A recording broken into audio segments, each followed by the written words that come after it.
Dispatches from the Frat House. I thought we'd do a really quick One Book July 2018 Week 2 update on the paper planner. So an update on the paper portion. The next digital videos to go up are going to be Evernote, OmniFocus, some list making apps. One of those should be going up just within the next couple of days. Just wanted to give you a quick update on kind of a flip, basically, on some things that have been added since the summer 2018 setup video went up. So this is the stuff that kind of got added in this last week. I did change one thing as well. This is all the same in the front, same monthly setup as in the initial setup video, so that's all the same. I did add some vellum, and I will put a link to the shop down below. I want to say it's called Reaping Willows on Etsy, but I might have that wrong, so I will link to that down below and in the blog post. The one thing that got changed in here is the monthly plans. So that's still the same, but the one thing that got changed was I did go from a page per week from Peanuts Planner Co. to a 2 pages per week. This is doable. This 1 page, this is absolutely doable. I was getting concerned that when I run out of these stickers that I'm using to mark, timed things, they're just right. I know what they mean. I only put the starting times. Those are things like people had to be certain places for. So they work, don't get me wrong, but I'm running out. They're from a sticker shop that's no longer available. And it was starting to feel a little bit claustrophobic. And it's really not. I mean, in reality, this is totally doable. But then Vivara Peanuts Planner Co. released a whole bunch of new inserts, which if you guys haven't seen yet, go look. They're awesome. And she links right to like the new stuff, so it's easy to find the new stuff. But I went to this. So it's 2 pages per week. The schedule stuff is on the right side and the notes and a tracker are on the left side.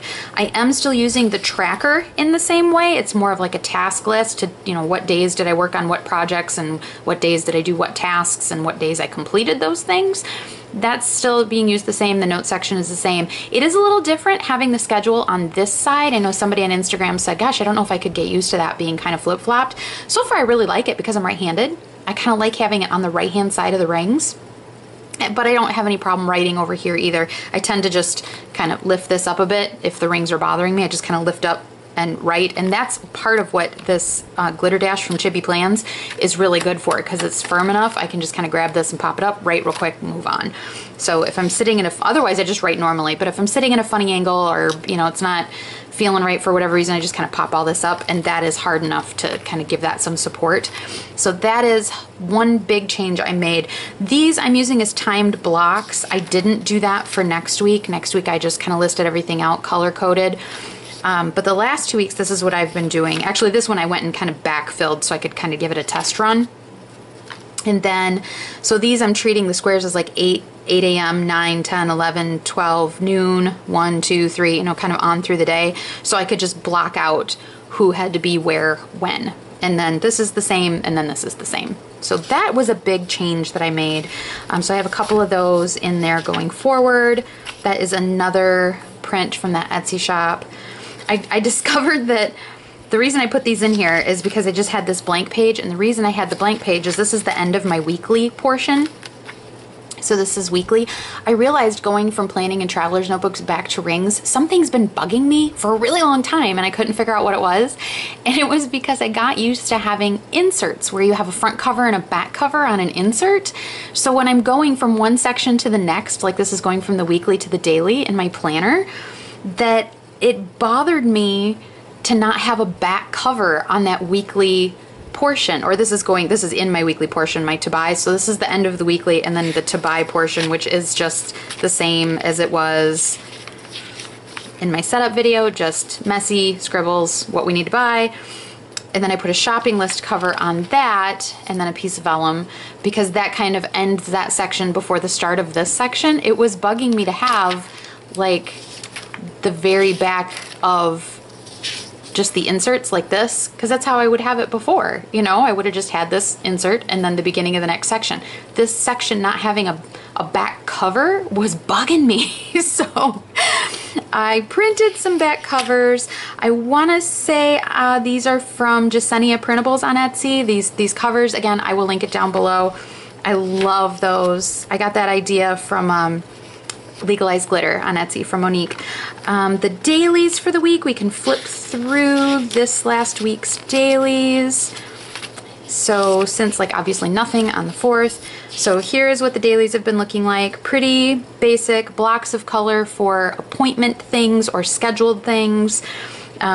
When things are arriving, things I want to get done. If it's a note, I just put a little dash. If it's a task, I put a little dot and then cross it off when it's done. And my this week, I usually put, because I do have a weekly section, on this week page in this insert, I put things I'm waiting for to arrive, things I'm waiting to hear back from people on, and then really brief overview of projects that are going on. Just the basic bare bones steps of those projects that are going on so that I can kind of have an overview of where I am with them. And then this is what this week has been looking like so far. It's Friday, so this week isn't quite done yet. So not a whole lot of pre-planning going on here. That's usually on the weeklies or in that monthly plan. Project stuff, I mean, I can't show you the stuff that's been updated in the projects because it's stuff that isn't posted yet, but I'm still sticking to my 1, 2, and 3, my top 3 projects. And that's not to say if something pops in my head for another project that I have back here, maybe just the start of one, that's not to say I won't go run back there and write it down. Just because it's not one of the top 3 projects doesn't mean it doesn't still like randomly pop into my head, right? So I will still go back there and add stuff to other projects, but the ones that I actively dip into, try to dip into 1 or 2 of these every day a little bit, is those top 3. I'm still doing that, and that's still kept my brain a lot less cluttered. And the only other change for this week was we got the hockey schedule for next season. So I did put that in here. Love that picture. I did put that in here. Can I do this? Yeah, I can do this. So I added that. I'm thinking for these foldouts, I really need to go to a July to July versus a January to December.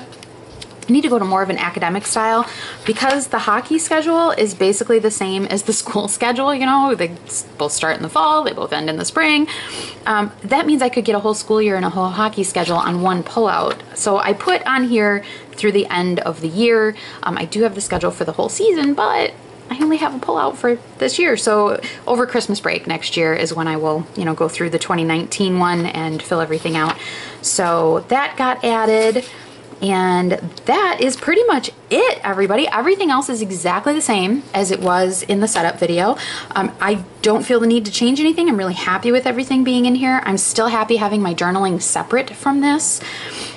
So yeah, that's working well. That's working well. I've really enjoyed seeing everybody's One Book July posts. I'm trying to make time to like be able to go through and comment on everybody's stuff.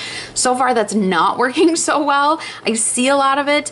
I have a lot of videos sitting in my like to watch list on YouTube. So I need to make time for that, like in the evening after Liam goes to bed is a really good time for me to watch those. So know that I've been seeing your posts on Instagram and on YouTube and the videos on YouTube. I'm trying to make time to kind of work my way through because I want to see what everybody's doing. It's been really fun. And for those of you, I saw somebody post earlier, they're like, well, One Book July was a fail, and she had a whole bunch of like traveler's notebooks and planners like out on her table. You know what? If One Book July for you isn't about staying in one book, you know, okay, so for the second half of July here, maybe pick a project that you want to work on and really focus on and make some headway through for the last part of July. You could do that too. No rules.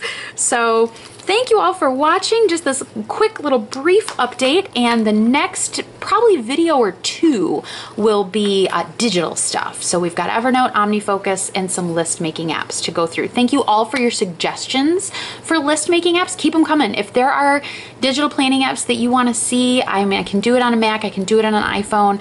I want to make sure that when I'm labeling apps, I let you know if they are available on other operating systems. I unfortunately don't have access to an Android phone to be able to show you guys this stuff.